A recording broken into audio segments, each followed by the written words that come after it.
মার্কিন যুক্তরাষ্ট্রের president Donald ট্রাম্পের এই তথাকথিত পাগলাটে বা খ্যাপাটে আচরণ মূলত একটি সুকৌশল রাজনৈতিক চাল, যা আন্তর্জাতিক রাজনীতিতে ম্যাডম্যান থিওরি নামে পরিচিত। নিজের আনপ্রেডিক্টেবল বা অপ্রত্যাশিত আচরণের মাধ্যমে প্রতিপক্ষকে চাপে রাখা এবং দর কষাকষিতে সর্বোচ্চ সুবিধা আদায় করাই তার মূল লক্ষ্য। দেখা যায় ভেনেজুয়েলার প্রেসিডেন্ট নিকোলাস মাদুরোকে তার দেশ থেকে তুলে নিয়ে আসা, হুটহাট করে ইরানে কোনো কারণ ছাড়াই আক্রমণ করা, আবার অন্য যে কোনো দেশকে হুমকি দেওয়া তো নিত্যদিনের কাজ।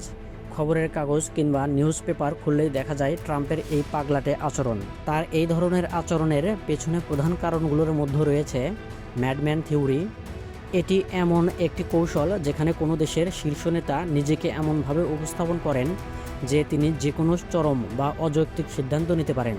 এর ফলে প্রতিপক্ষ দেশগুলো ভয় পায় এবং ট্রাম্পের সঙ্গে সরাসরি সংঘাতে জড়াতে সাহস পায় না। সরাসরি ও বিতর্কিত যোগাযোগ। ট্রাম্প প্রথাগত বা কূটনৈতিক ভাষার চেয়ে নিজের মতো করে কথা বলতে পছন্দ করেন। অনেক সময় সোজা কথায় করা হুমকি দিয়ে নিজের সমর্থকদের উজ্জীবিত করা এবং প্রতিপক্ষের মনোযোগ ঘোরানো তার অন্যতম প্রধান কৌশল। দর কষাকষির হাতিয়ার।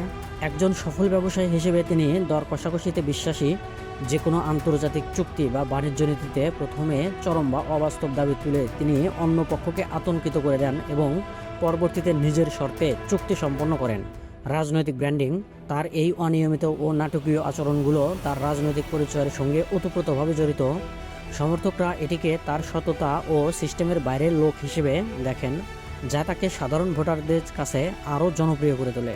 আন্তর্জাতিক রাজনীতি বিশ্লেষকদের মতে এই পাগলাটে নীতি শুধু স্বভাবগত নয়, বরং এটি একটি সুচিন্তিত রণকৌশল, যার মাধ্যমে তিনি বিশ্ব রাজনীতিতে আমেরিকা ফার্স্ট নীতি বাস্তবায়ন করছেন।